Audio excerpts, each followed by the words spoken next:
अरे लल्लू, देखा तुमने वो सामने पीपल के दरख्त पर चिड़ियों का खानदान कितना खुश रहता है। अब इनकी खुशियाँ मुझसे हजम नहीं हो रही। वो अपनी बहू मानो को पलकों पर बिठा कर रखती है। हाँ रूबी, देखा तो है। वो बूढ़ा चीरा अपनी बहू को बेटियों की तरह प्यार करता है। लेकिन तुम फिक्र न करो, हम उनके कान ऐसे भरेंगे कि उनके घर में चुप नहीं बल्कि चीखें सुनाई देंगी। आज शाम से ही हम अपना काम शुरू कर देंगे। देखना, वो बूढ़ी अपनी बहू की जान की दुश्मन बन जाएगी।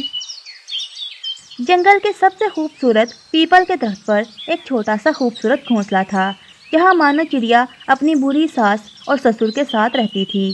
चिड़िया का शौहर दूसरे जंगल में काम करता था। मानो चिड़िया बहुत ही नेक दिल थी।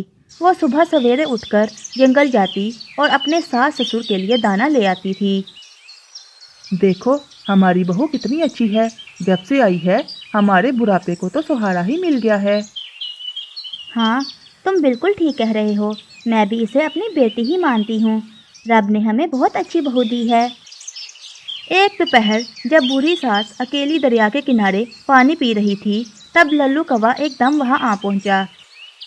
अरे माँ जी, आप यहाँ अकेली बैठी हैं। आपकी बहू आपके साथ नहीं आई? हाँ बेटा, वो घर के काम कर रही थी। मुझे प्यास लगी थी, सोचा जाके दरिया से पानी पी आऊं। अच्छा, लेकिन माँ जी, मैंने तो अभी आपकी बहू को दरिया के उस पार नटखट तोते और कबूतर के साथ बैठा देखा है। ये तुम क्या कह रहे हो? हाँ माँ जी, वो बातें कर रहे थे। मैंने सुना आपकी बहू कह रही थी, ये बूढ़े सास ससुर मेरे सर पर बोझ बनते जा रहे हैं। जिस दिन ये मरेंगे सारा घोंसला मेरा होगा। क्या? नहीं लल्लू, मेरी मानो चिड़िया बहू ऐसी नहीं है।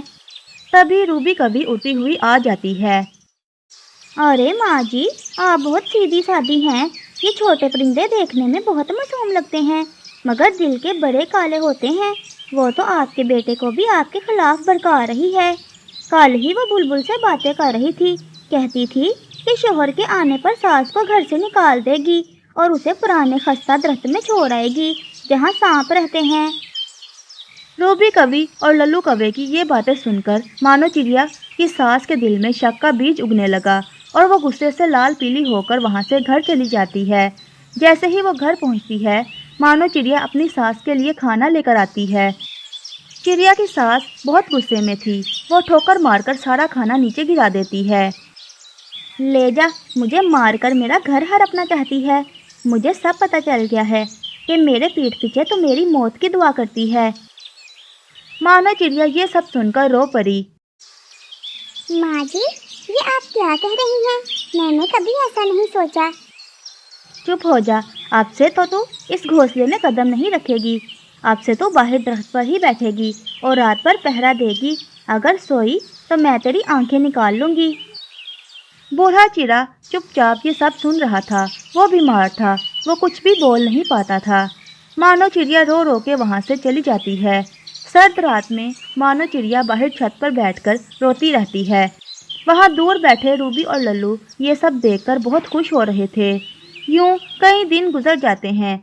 मानो चिड़िया अब बहुत बीमार हो जाती है। लल्लू जी, अब हमारा आखिरी बार है, तुम बैठो, मैं अभी आती हूँ। ये कहते हुए रूबी कभी अपने घर से निकलती है और चिड़िया की सास के पास जाती है, जो एक दरख्त के नीचे बैठी हुई थी। माँ जी, मैं अभी देख कर आई हूँ। चिड़िया जो आपके लिए खाना लेकर आ रही है, उसने उसमें कुछ मिला रखा है। पता नहीं कौन सा जहर था वो। मुझे तो लगता है वो तुम्हें मारना चाहती है। ये सुनकर चिड़िया की सास बहुत गुस्से में आ जाती है और वो अपने घर चली जाती है। चिड़िया किचन में बैठी खाना बना रही थी। माँ जी, आप आ गई हैं। ये लीजिए गरम गरम खाना।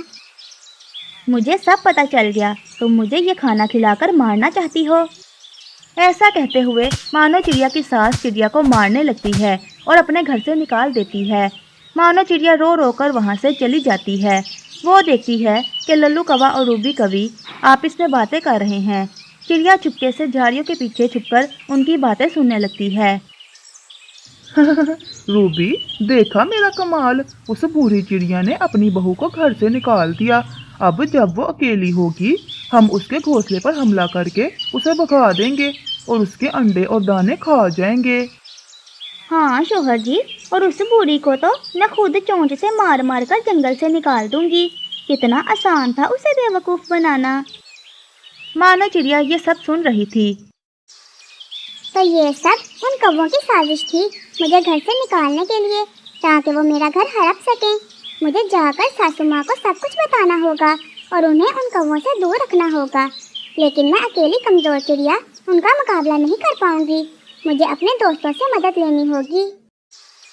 ये सोचकर मानो चिड़िया अपने दोस्तों के पास चली जाती है, तो दूसरी तरफ कौवे चिड़िया के घर चले जाते हैं।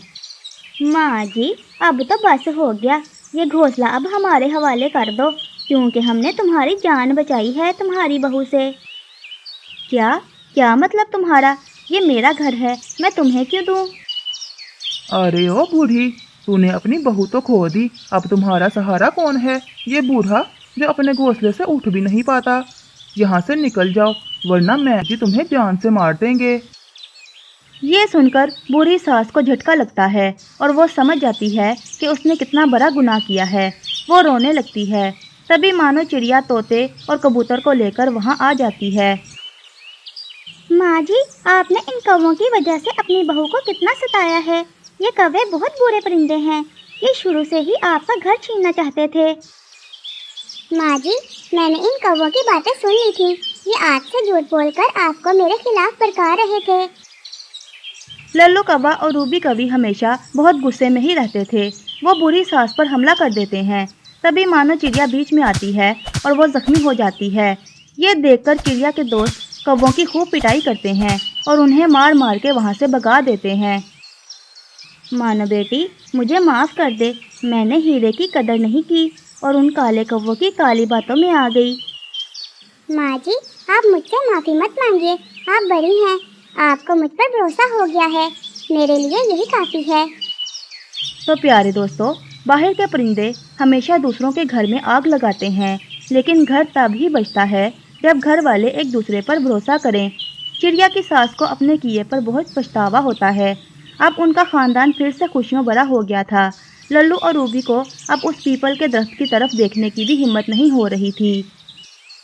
प्यारे दोस्तों, अगर आप मुझे सुन रहे हैं तो इसका मतलब आपने वीडियो देख ली है, लेकिन ये क्या, आप तो सब्सक्राइब करना भूल ही गए। दोस्तों, हम बहुत मेहनत से आपके लिए वीडियोस बनाते हैं और आपका एक सब्सक्राइब हमारे लिए बहुत मायने रखता है। सब्सक्राइब करके कमेंट में डन लिख दें। आप सभी का शुक्रिया।